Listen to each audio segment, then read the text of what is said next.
Okay. Well, welcome everyone. This is the Triumph celebration part of the whole program.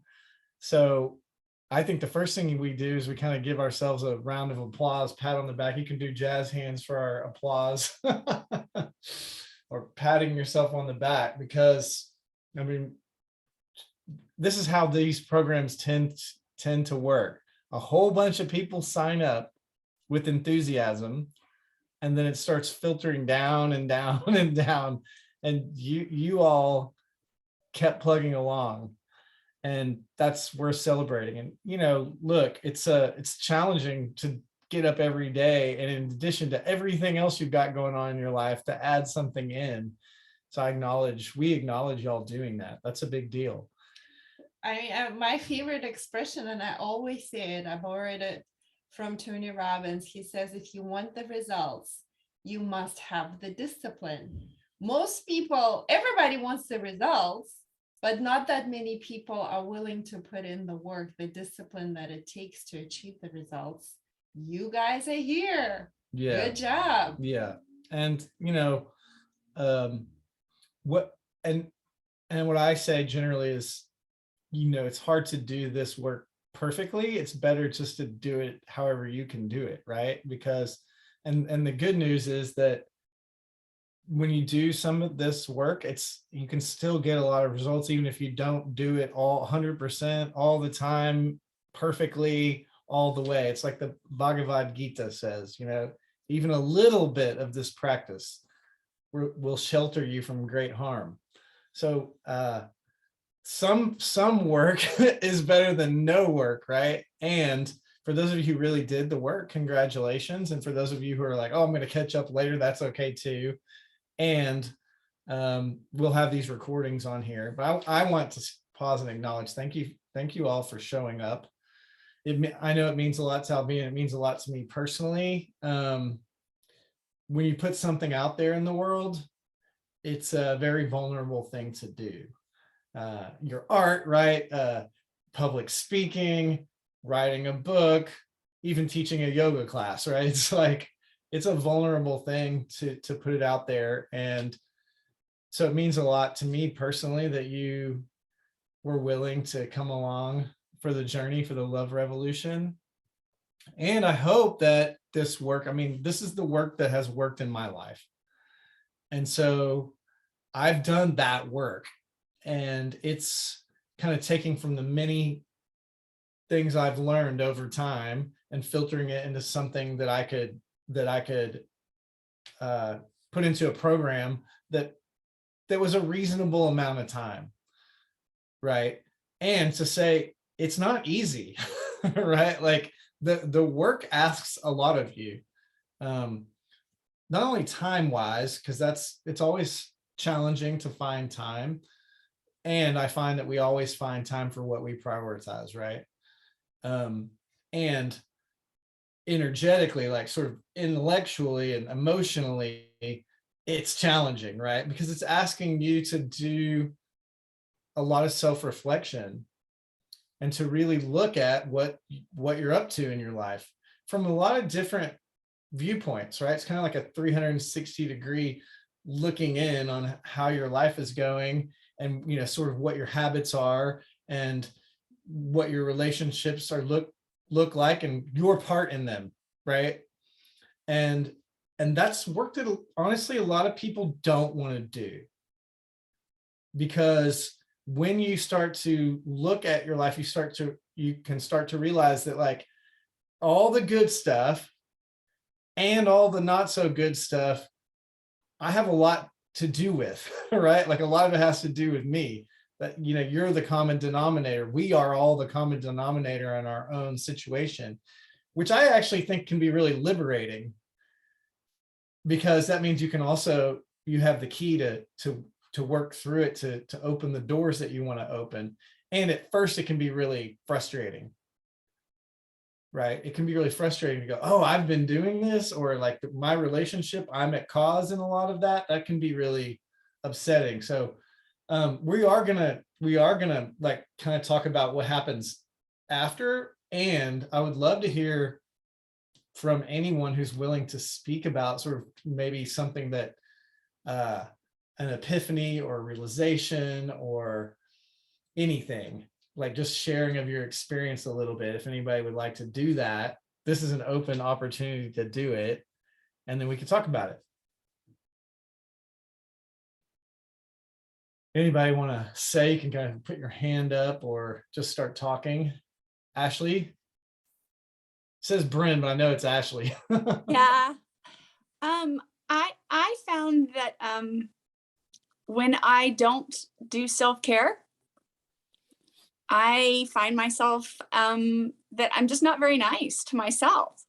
Yeah. And it's those negative thoughts of the fear sets in, and then I move from a place of fear, which is, I mean, I guess that's normal when you're stepping out into an entire new world, and it's a different world, and it's new, and you're alone. And even though I'm being supported by so many amazing people, but I find that when I'm tired and I'm not well fed and I haven't eaten clean, I'm not nearly as nice to myself. And that's really, I mean, I think that came to light in the first week.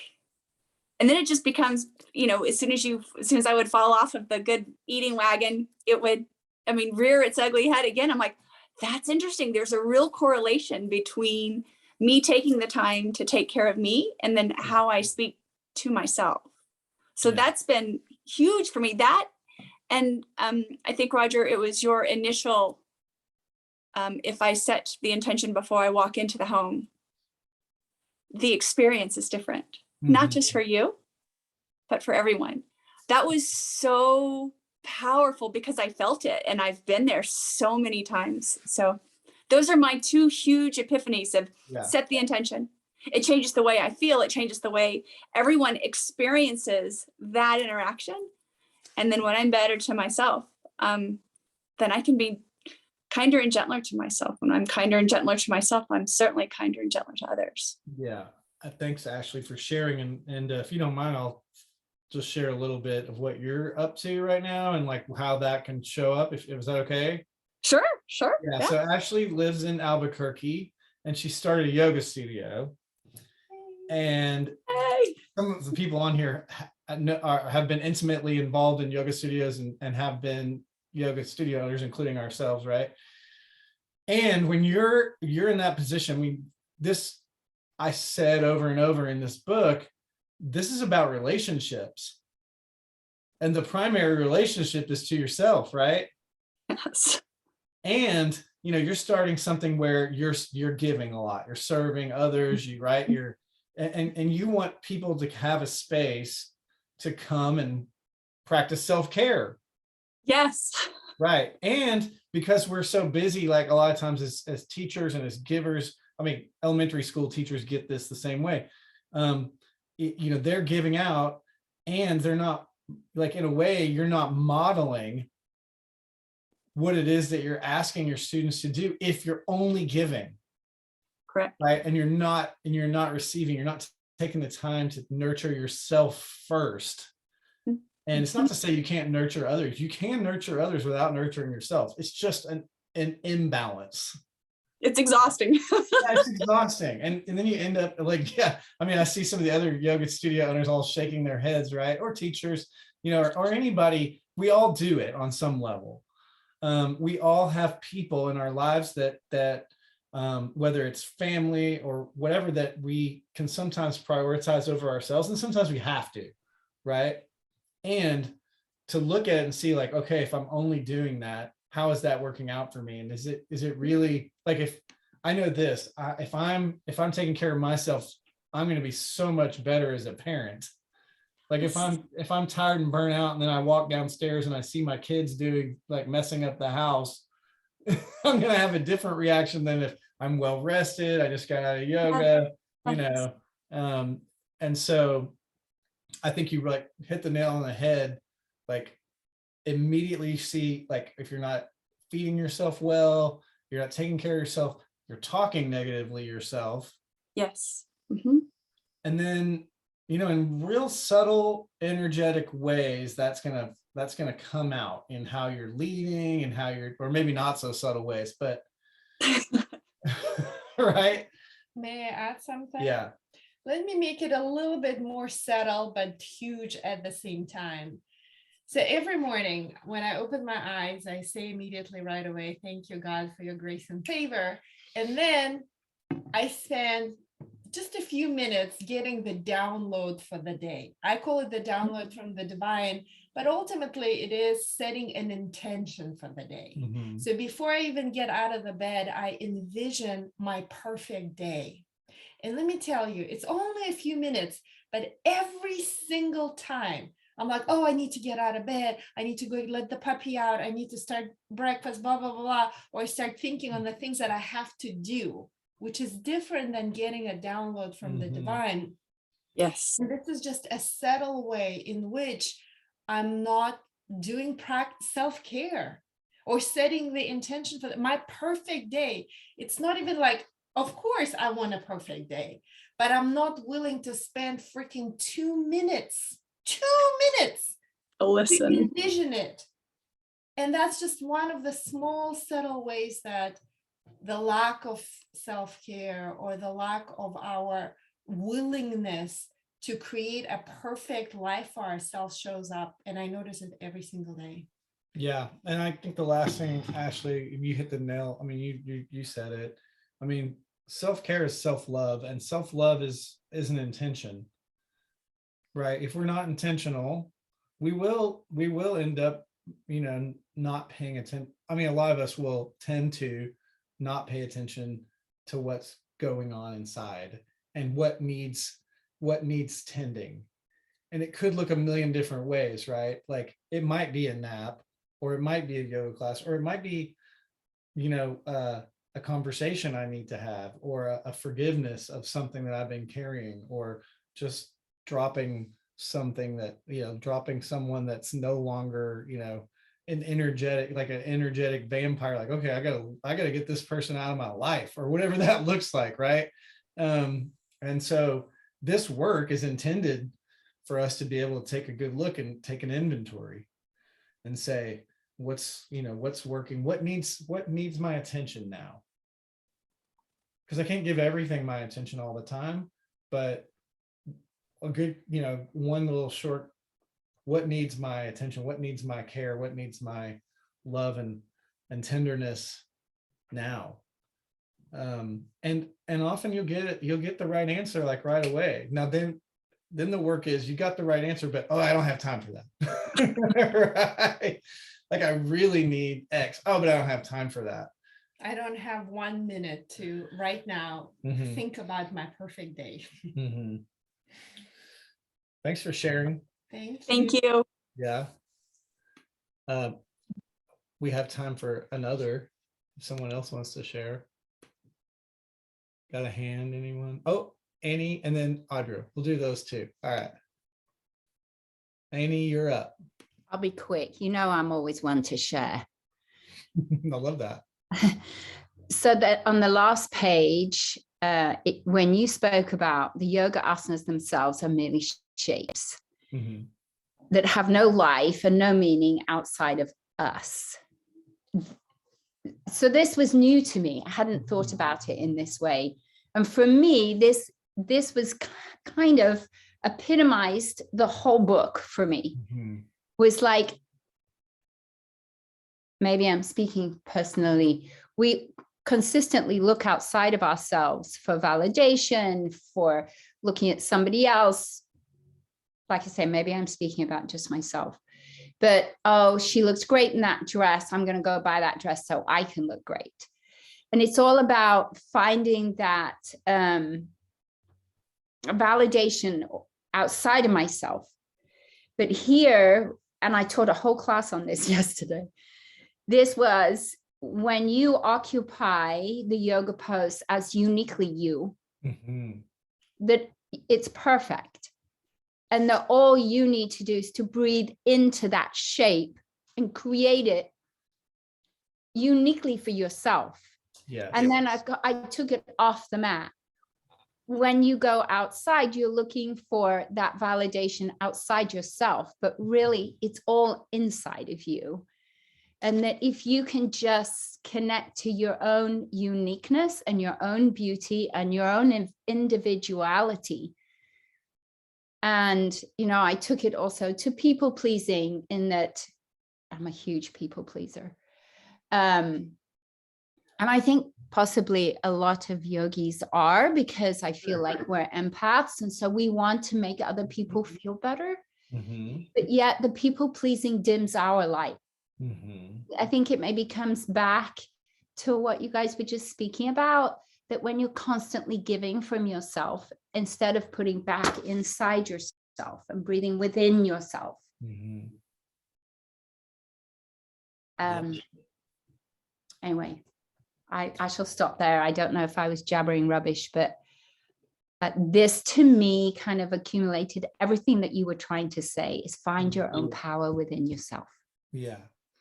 And you know, unconditional love means you love them how they are fully, right? Not trying to change, not trying to make fit into anything. And you know, and we all know unconditional love on some level. There's some being that we have given our unconditional love to. It might be a child, it might be a pet. Your pet poops on the floor or whatever when it's a puppy, you still love it, right? And you know, with kids, it's pretty obvious that like even when they're jerks, you still love them. So ultimately what you know, the work is to unconditionally love ourselves, right? And yoga is really about self-acceptance and not so much about self-improvement. But the interesting thing is when you accept yourself, you do improve, right? Because when you really love yourself, you want to take care of yourself, right? It's the harmful behaviors are usually things that we do because on some level we don't care what happens, right? Like I know I can say for myself, like when I used to drink myself to oblivion, it's because I really didn't care what happened on some level. Like, yeah, okay, I did other things that were good for me, but then I also did these things. I'm like, screw it, you know? And it can be very subconscious, right? It can be subconscious, like relationships, the people pleasing, you know, it's ultimately not great for you, but it's habitual because you get something, you get fed from it, right? Even if it's sort of an unhealthy way, but ultimately, yeah, we're trying to please ourselves and be truly pleased with who we are, all parts, right? And that's what you're saying about the shape, you know, okay, my tailbone isn't tucked exactly how the teacher might be describing, but this feels really good to me. And this is it. This is my offering and it's wonderful, you know, and that's enough. Yeah. And, you know, that's a lifetime of work in a way, right? Like to truly love yourself so much that you think the world of yourself and everybody else can think what they want, you know, because I'm not too worried about that. And the truth is people like that we do love, right? I mean, sometimes they rub us the wrong way, but people who are really embodied that love themselves, whether they're quirky or weird or no, I mean, we admire them because they just take ownership of who they are. And that's kind of like this journey is, you know, it's the way as I understand it is that we fully accept all the light and all the dark, and we come to know it and love it and accept it. And when we do, then something in us changes. It's a paradox in a way, right? Well, thanks, Annie. Thank you, Amy. Okay, so Audra had her hand up, and then so we'll do one more, and then Albina's gonna go. All right, Audra, you're up. All right. So, to be honest, like some of these soul work days could be a whole week long. Some of them were like just the tip of the iceberg where I'm like, Sure. oh, definitely gonna keep revisiting that. But really, like some of the things I noticed that I had a hard time with were I talked about this last week where the exercise, the what's great about me, and Mhm. accepting when I did that with my friends, accepting what they were telling me without being like, oh, you guys, just kind of like Mhm. letting it sink in. Mhm. And that was really beautiful. And actually from that, my friends that I shared with, like, they're like, well, now I want to do the program. So so it's kind of cool to share that. And this really helped me to open up. And I don't always share, and I realize that, it's good to share and air things out and talk things out with people that you love and people that love you, and just kind of Mhm. bounce things back and forth. And so that was a really beautiful thing that came from this program. And also just setting intentions every day, and it keeps my anxiety at bay when I get nervous about, oh, what I have coming up for the day. I'm just like, if my intention, if I know what it is, everything from there flows more with grace. And so that's another big takeaway. So Yeah. that, Thank you, Audra. That's yeah, thank you. beautiful. Thank you. Yeah. You Mhm. know, you said two things. I mean, at least two things that really resonated. Um, the what's great about me thing, right? Like it's so easy to see what's great in other people if we just pause, Yeah. and look. And like it's hard, a lot of times it's hard for us to really take it in Mhm. and acknowledge our own greatness. Partially because we're taught to be humble, Mhm. right? But Yes. also partially because I think we haven't really, like a lot of us haven't really paused to really look at it, to really celebrate what we bring to the table, what our gifts are, Mhm. you Yeah. know? And so therefore, when you hear it, I mean, your friends love you for some reason, right? But I mean, the Mhm. truth is they can also like, oh, like real easily go down a laundry list of really great things. And some things maybe even that you haven't even recognized fully about yourself.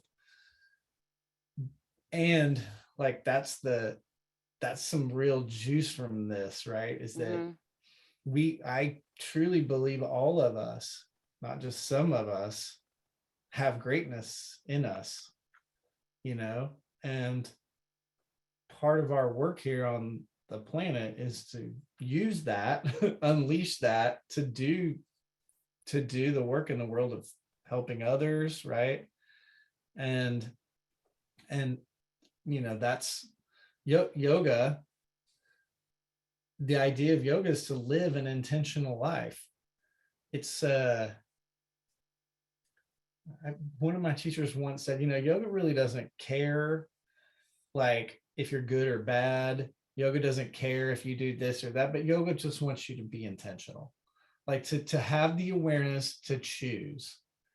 And that's what this practice is like bringing things into awareness so that we're in choice, because our choices, right, our intentions and our choices have the consequences. And and ultimately, should I get this yoga weird about it, our intentions and our choices have karma that build up, right? And so yoga is asking us to be conscious and make conscious choices so that we're intentionally influencing our karma. And so we're still influencing our karma whether we're intentional about it or not, and meaning just the consequences of our actions. We're creating actions and consequences all the time. And what yoga's, I think one of the biggest intents of all the practices is to make us hyper conscious of everything that we think, say, do, feel, so that we're taking a hold of the steering wheel. Does that make sense? And because a lot of times in our lives, I know I've been, we're either on autopilot or we're looking back here, driving the car while we're looking back here, and and the obvious consequences of that, right? Um, Autopilot, you're sitting in the back, we're going somewhere, but who knows where it's going to go. Looking the other way, crash and burn, right? Take a hold of the steering wheel and with a destination in mind, that's a whole other outcome. So that's really the idea. And this is what Albina is going to talk about, is that, you know, we as yogis, if you don't identify as a yogi, but as a conscious human, whether you're a yogi or not, we want to take a hold of the steering wheel, you know, and when we do, now we can really do something. Now we can go places. Now we can travel. Now we can get to our the destination that we set for ourselves. And she'll tell you that a vision has a starting point, and there's a roadmap, and there's a destination. Mhm. Yeah, and it's a beautiful, thank you, Audra, so much for your share. And this is actually a perfect segue for us to jump into what we wanted to share with you today, which is beyond what's next. So hopefully, as a result of the 21 day of love revolution, you've gained some awareness about what your habitual patterns are. And you cannot change anything unless you first become aware of what your patterns are. So what next is, we invite you to truly step into co-creation with what we call divine, or the universe, or the superconscious mind, God, whatever you want to call it. And it is absolutely about intentionality. Intentionally creating your life, intentionally shaping your destiny. Because most of us, well, most people, they kind of live their lives on autopilot. The vast majority of people don't even know what they want. And if you, like I said last time, if you aim for nothing, you get nothing, right? You become a victim to the randomness of this universe, versus you consciously and intentionally create whatever it is that you desire. So you can work hard, and you will work, because this physical reality is governed by the Newtonian law. To create anything is going to take a lot of time and a lot of energy. And you can totally do that. You can work really hard, and it's going to take you a long time to achieve whatever it is that you want to achieve, because you're matter creating matter. I've done that for a very long time. I know it takes a lot of work. Or you can lean on something I personally like to call it magical, right? That is energy, creating from energy affecting matter. You, as in your physical body, you are this creation that is a bridge between nothing and everything, between energy and matter. You are the most perfect creation mechanism. You are the perfect manifestation vehicle. You are the expression of the divine. And most of us never, ever tap into that ability, that innate ability that every single one of us has within us. Let me just, before I jump into vision, another way to look at it, and sometimes it's just, it's like wrestling a bear. I have to really wrap my mind around that. So this matter, right? Most of us think like, oh, you have to work hard and you have to do this and that to achieve something in your life. Now, what we don't know is that actually matter, doing something, right, is 0.000000001% of what it is out there. 99.999999989% of this world is not matter. It's something else. You know, and if you don't believe me, look at the level of an atom. You know, the matter itself is only 0.0000001%. Everything else is what? Energy. It's space. energy, Yeah. it's space. So if you just learn how to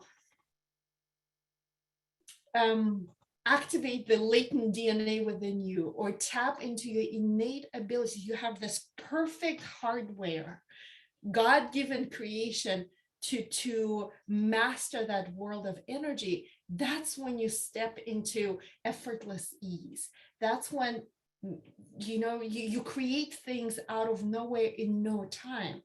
This is what I call synchronicities, miracles. They just show up in your life and you don't even have to work hard. And this, to me, vision work is a part of that.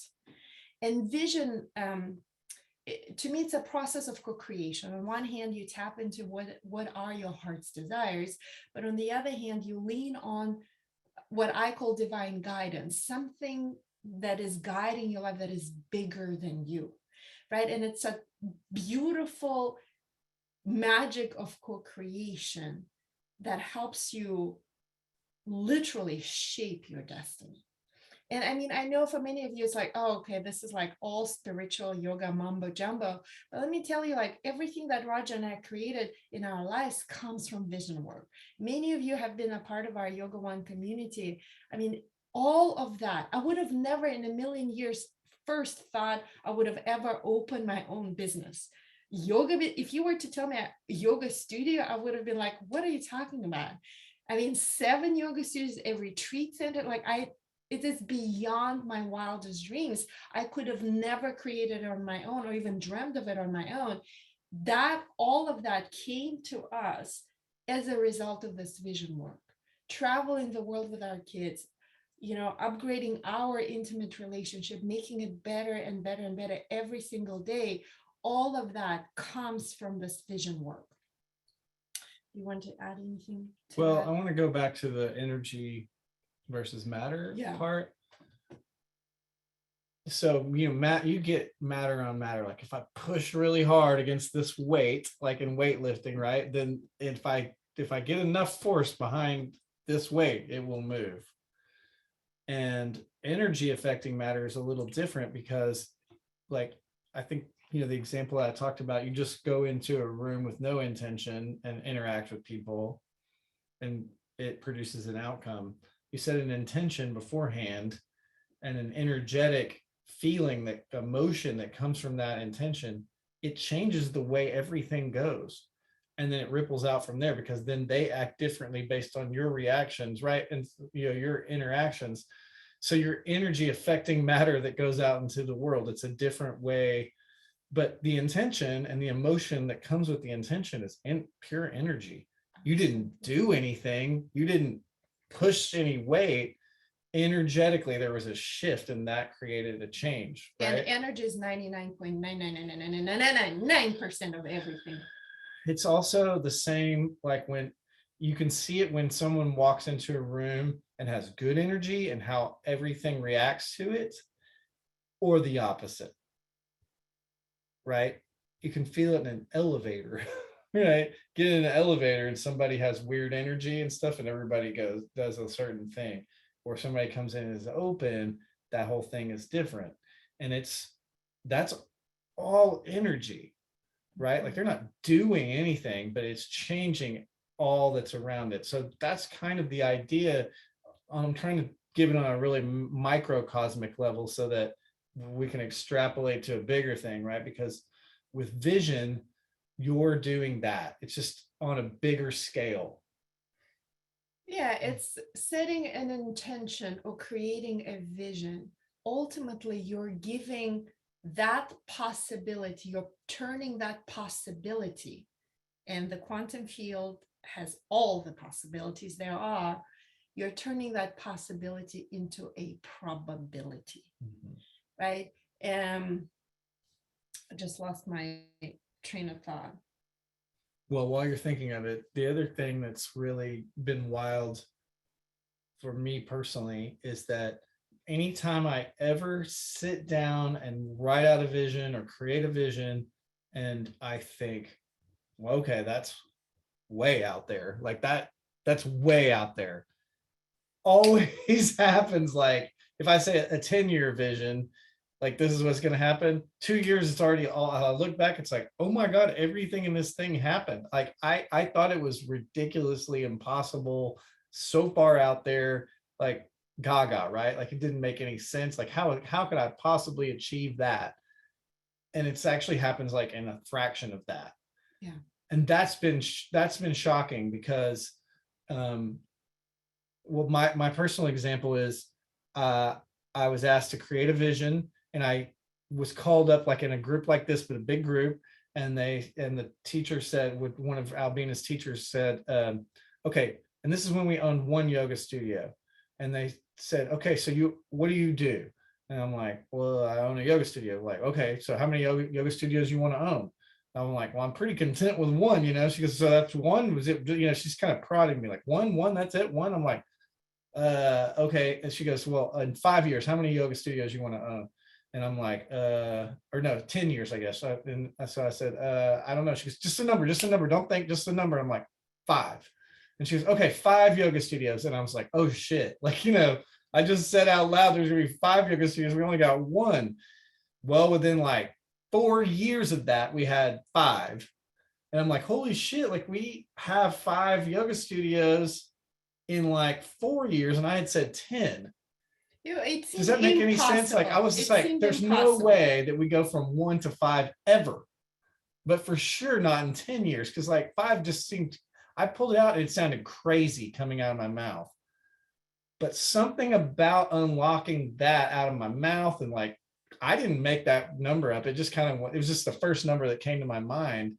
And then she's like, oh yeah, you're going to do all of that. And she was so confident. She goes, that's easy. That's easy. That's easy. And it was easy. And when it happens once, it opens up your horizons. And you always say, well, if I created that, what else can I create? Yes. How else? I mean, if I can do that, what I thought was impossible in 10 years, and I can create it in 4, what else is out there? Yeah. And then you become in this like exciting process of co-creation, which is magic, pure magic to me. Yeah. And so that is, and that's just one example.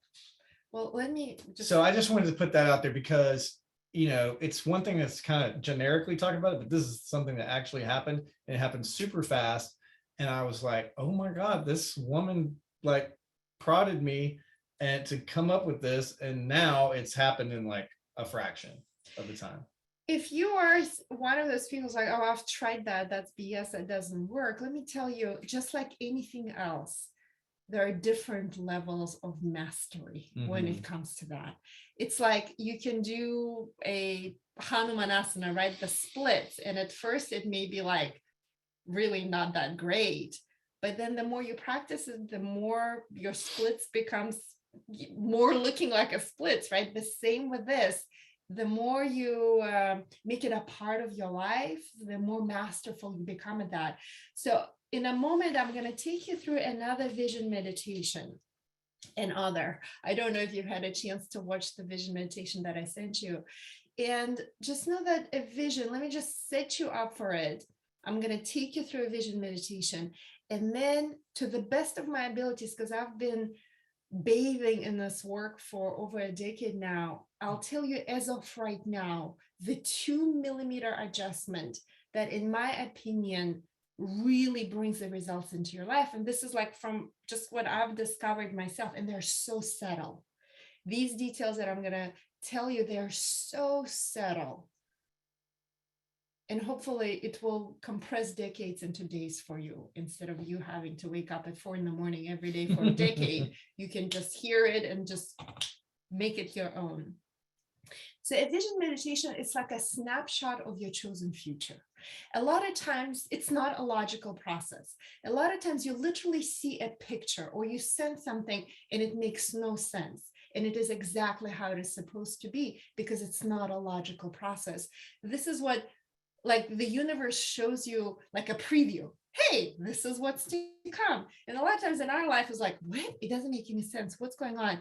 But we've been doing this work enough to know that this is what's coming. Obey, or like surrender, trust that it will be better than anything that you can ever imagine. Let go of your analytical mind. It is not a thinking process. And a lot of times, especially when you start, like to you, to me, it's like God shows you a picture and you're like, start thinking about it. It's like, oh, that makes no sense. It's impossible. I'll never get there. So let that stuff go. Just trust the magic of it. Trust the power of it. Let it blow your mind away by its power and its magic. Relax into the process. Have fun with it. Be curious about it. Right? So don't like get into this place trying to understand it or control it or make sense out of it. You will never make any sense of it. You will never understand it. It's beyond human understanding. God's ways are not our ways. Like have fun with it. So I'm going to take you through a very short vision meditation.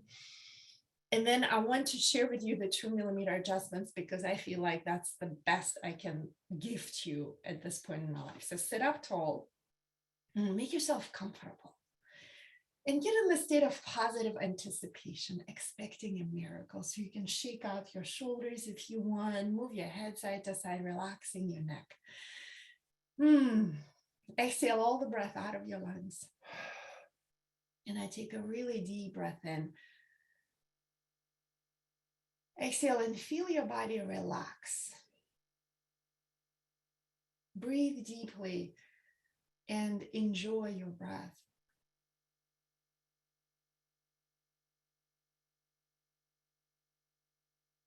Get into the place where your body is relaxed, your mind is a lot relaxed, and you're trusting, you're surrendering to the forces so much bigger than you. Those forces that make up 99.999% of everything.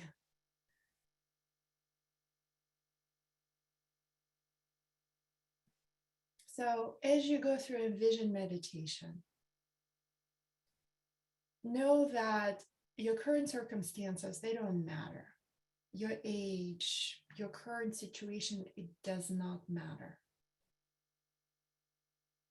You're literally stepping into the place of being guided. Feel yourself stepping into a space of pure possibility.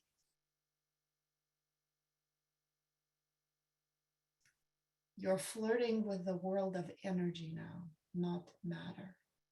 Breathe that in. Imagine how it would feel like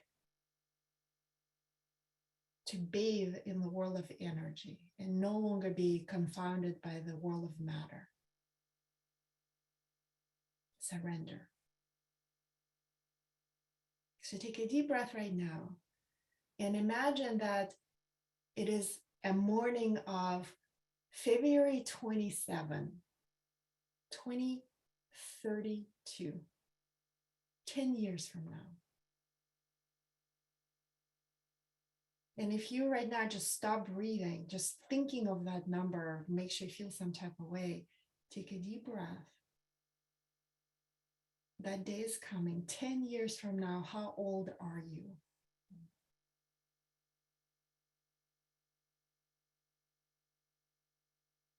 On that day, 10 years from now, where are you when you open your eyes in the morning?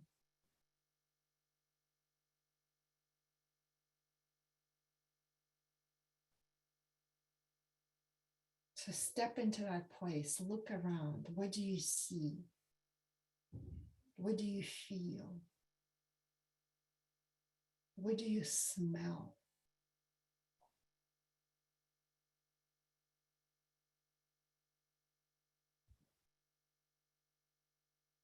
What is the first thing that you do when you wake up?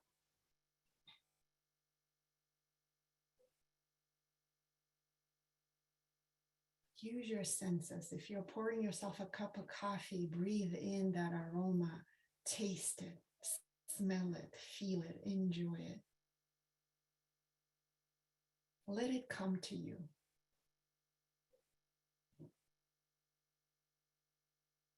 With curiosity, see your day unfold. What is it that you do on that day?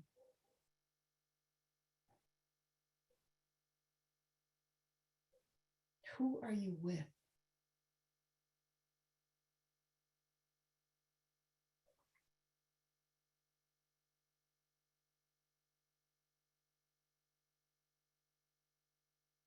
What do you do that day? What do you do for work? Do you work?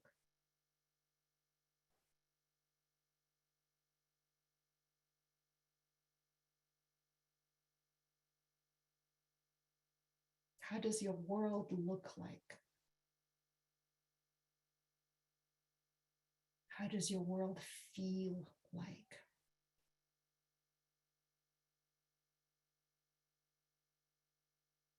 So relax your body with curiosity, let that vision come to you.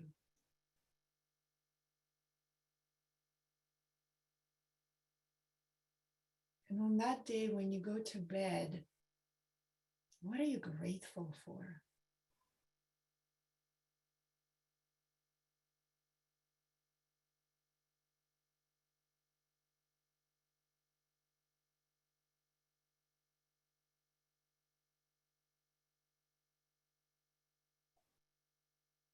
And open your eyes. Now, that's a taste of a vision meditation. And the more you do it, the more clear it becomes. So after we finish today, I'd like for you to write down what you saw. Write down your vision. Your vision can absolutely change. It's its own living being. And like Roger said, a lot of times your 10-year vision, you will notice that it will come to you much faster. What you think is impossible in 10 years, you'll notice it was like the universe speeds up and you'll be there in a year, 2 years, less than that. So trust that magic of the universe revealing to you, like giving you a preview of what is yet to come. So let me give you the 2 mm adjustments. There are 3 things that are extremely subtle and that they're so huge. So one is this idea of oneness versus separation.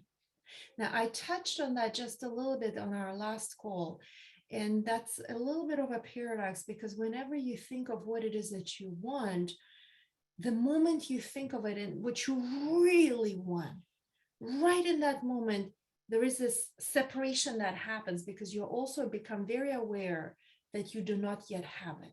And in the moment it happens, you step into separation. Give me a nod if you understand.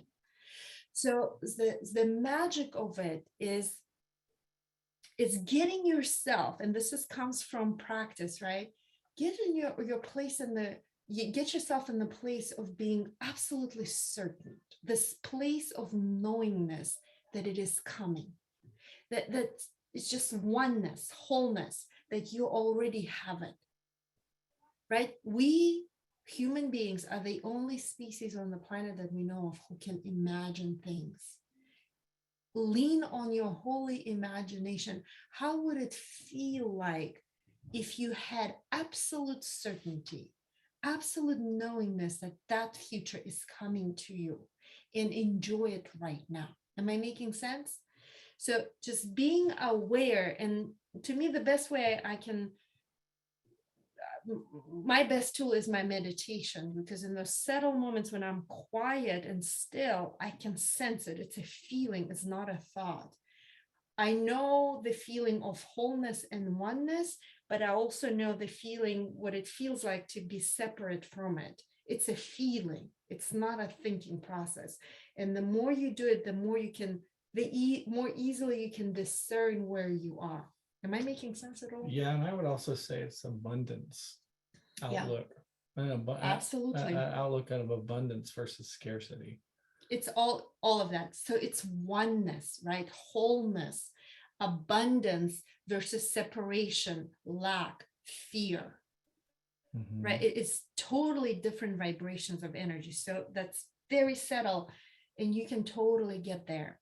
The second thing is, remember how in one of these calls I said that 95% of your thoughts today are the same thoughts that you had yesterday.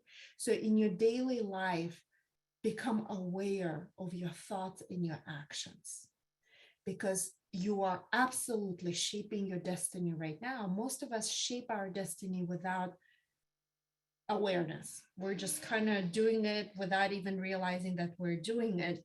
So becoming one with love and appreciation, right?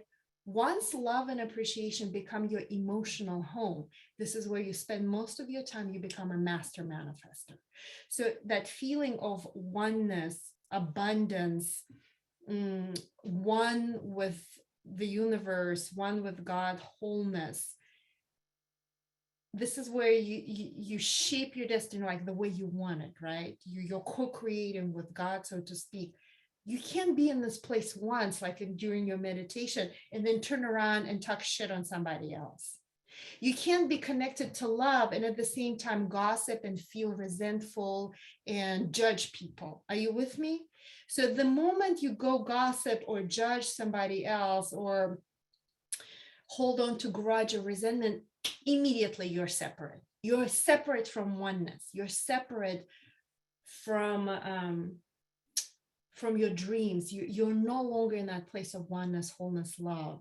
Am I making sense? Yeah, and what I would ask you is when you catch yourself Yeah. doing that, what do you do? Yeah, On I'll give you a practical- perfect example. So know that the moment you lose it, or the moment you go into judgment, or like you just blow up, you just moved farther away from your dreams. You just made it more harder for you to get to where you want to go. So I'll give you a perfect example. I didn't tell you this happened last night. So last night, Saturday night, Roger and I have our date night. I'm all decked out. Now I spent all day cleaning the house. The kitchen looks spotless. I go upstairs, get ready for the date night. I come downstairs, the freaking Mia, my 11-year-old, destroyed the kitchen. She was making chocolate covered strawberries. She was making her sugar scrub. Like the kitchen looks like a bomb went off. And I just lost it. I was like, "Rah!" This is when the Chinggis Khan blood took over, and I felt it energetically. I felt it. And I was like, dang it. I just spent 2 freaking hours meditating this morning, and in a split second, I fucking lost it. Like it became like awareness. I'm like, I lost it right here.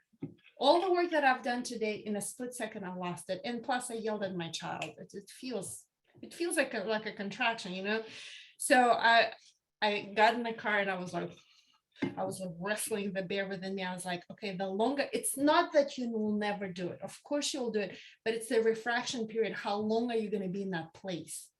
That's what matters. How long are you going to be in that place where you feel like I'm going to chop your head off unless you clean up the kitchen? What'd you do? This is what I did. First of all, I was like, I repent. I'm sorry. I lost my cool. I call all of my energy home. I step back into wholeness. Like internally, I said it right away. And then I made a new choice. Okay. It's how quickly I come back. So right now I'm going to enjoy my date night with my husband. I'm going to tell Mia I love her. And I'm sorry that I yell at her. When I come back, it's going to be fine. So it's just energetic coming back. Do you know what I mean? And coming back as quickly as you can. But also, like, I know that the next day, okay, so anytime I lose it, it takes me longer to get to my dreams. It takes me longer to get into that mystical moment. So next time I'll do my best not to lose my stuff. And I don't lose it that often, like I used to, right? I'm mostly cool and chill. Yeah, it's a discipline, it's a practice. The more you do, the easier it comes.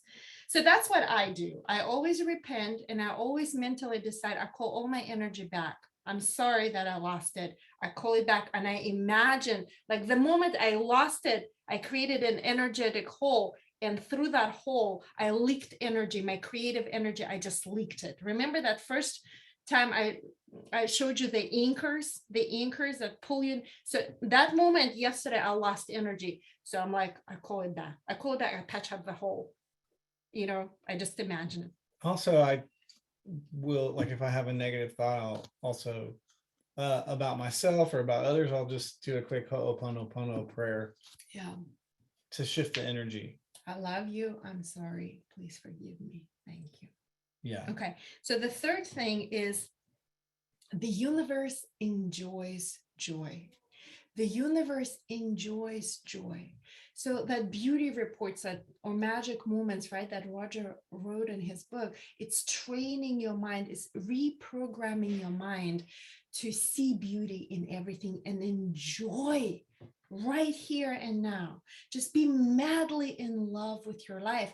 When joy, love, and appreciation are your emotional homes, this is when you spend most of your time. You become a master manifestor. So enjoy the process. If you're trying too hard, the moment you catch yourself trying hard, automatically you're in separation.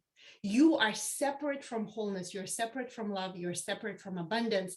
Trying hard equals separation. Write it down. So just imagine it. How would it feel like to just bathe in joy?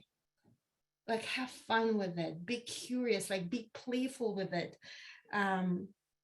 Trust your intuition. Surrender it all. Surrender it all. You are not in control, my friends.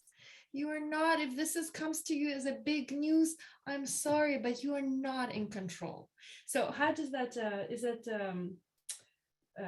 you know, the guy in a turban that you listen to, what's his name? Osho? Not Osho, the other guy, the one that just wrote a book. Anyway, this guy, he has an Indian name. Radhanath Swami. Not Radhanath Swami. Does it matter his name? Whatever, that guy. That I'll listen to podcasts with Tony Robbins. Okay, so go ahead. Anyway, he says, look, you can go practice yoga, you can meditate, you can be vegan, you can do all these practices, Ho'oponopono and forgiveness, all of that. You can like spend a lifetime doing that to create whatever, to shape your destiny, or you can just surrender. You can surrender it all. We have all these practices because it's so hard for us to surrender. But surrendering it all ultimately gets you there right here and now. Am I making sense at all? Surrender it out now. Surrender, give it into the hands of that greater intelligence that makes up 99.999% of everything. Just surrender it. Trust that greater power. Obey your intuition. Trust that guidance, because it will never make any sense logically or analytically. That to me is a magic of co-creation. Well, and I see there's a name on there that's Lilia, and there is a Sanskrit word called Leela. Leela means divine play. It's like you and God playing together, you and the universe having a dance, having a laugh. Like, look at what we're doing. Like, isn't this amazing that we're doing this? Because the universe is actually doing the doing through us, right?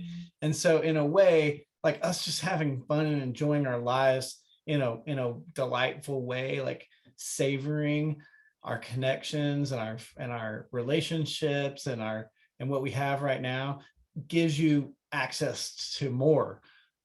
Because, like she said, the universe enjoys joy. So if you think about, I'm in a dance and we're having fun, like, wow, like I woke up today and the universe is giving me this and I get to dance with it.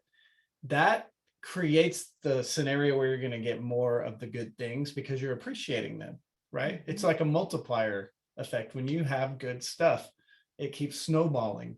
And so the way to get good stuff, right, is to recognize the good stuff that you've already got, right? You'll be so rich just by noticing that, paying attention to it, celebrating it. And that's one thing that we don't do a lot as humans, is like celebrate what we already have. And that's one of the keys to what she's saying, to the magic of being able to draw in those powers. So what's next? What's next after Love Revolution? And we always like to give you a path forward. First and foremost, we hope that you will continue with your daily meditation practice, even if it's just 5 minutes. Continue with your daily movement. Like today, Roger and I just went for a walk with our puppy. That was our movement. It doesn't have to be like a big fancy thing. And then feed your mind on a daily basis. I mean, it's so easy. I caught myself today. I was on social media. Like, well, I would say so nourish your mind, because you can feed it. No, yeah, feed it with something inspirational. Yeah, like Yeah. today I spent it all day reading about Ukraine. It's making me feel worse and worse and worse. You can choose to feed your mind with something that nourishes you, that's something that inspires you. Make those 3 things, feed your mind and your body, your daily practices. And then speaking of enjoying life, is our Baja Bliss retreat in Todos Santos, Mexico in June. Come join us. We have so much fun together. If you've been to our retreats, you know, it's all about eating really amazing food, having so much fun together. I'm really excited about Todos Santos because it's on the coast of Baja California in Mexico, and it's a little tiny hippie surf town that's kind of like an artist and surfer colony. And we're right on the beach, in these little teepees with a main house and a pool, and like just a beautiful space to do yoga and connect, but also really close to surfing, really close to some great hiking, really close to some really great Mexican food. And so, yeah, I mean, our retreats, we have a good time. We have a Like best time. yeah, we do yoga and we meditate and we laugh a lot and we like enjoy joy. And so we would love for you to come with us.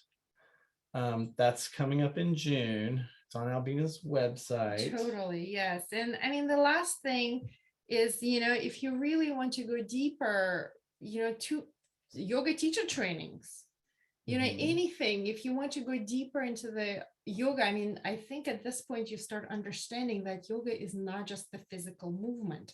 It's beyond just your physical practice. Yoga is so much more. And if you're curious about that, you know, we have a 200-hour, 300-hour advanced teacher training. This is when you can really dive in deeper into the philosophy of yoga and open up the world that is beyond just asana. I do have one request from you guys. So should I say, I am working on Roger's third edition of Love Revolution. I'm gonna put it on Amazon. We're gonna redo the cover of the book. So we would love for you to send us a short testimonial about the book. You can call it a praise of the book, Or the right? program, Or the program. It's just feedback. 3-4 sentences. And I'll take the best and I'll put it on the cover of the book when we do the next edition, which is going to come out in the next couple of months with a new cover. So that would be a huge help for us. If you just have it in your heart to just write a small short testimonial, that'd be a huge help for us. Yeah, and also any feedback you have, we would love, because feedback only makes us better. And you know, the next time we do it, it's our pleasure to do this work with you. It's something that we love doing, you know, and so we're going to always continue to do it, and we don't take it for granted at all. Like we know that there's room always to improve. So if you have uplifting feedback, I would love to hear that. If you have a testimonial, thank you, that would be wonderful. And otherwise, stay in touch, stay on Albina's newsletter, and you know, we're easy to reach if you want anything. And hopefully you can share some of what your journey has been, you know, privately or publicly. I'd love to hear how it went for you. For those of you who didn't like raise your hand today, but you know, anything, little things actually make big changes in your life. So, you know, if you didn't feel like the heavens parted and the finger came down and went like this on your head, just know that like even a little shift can actually open up really big things in your life. So it doesn't have to look a particular way. We love you. Thank you so much. Stay in touch. Love you too. Bye-bye. Yeah.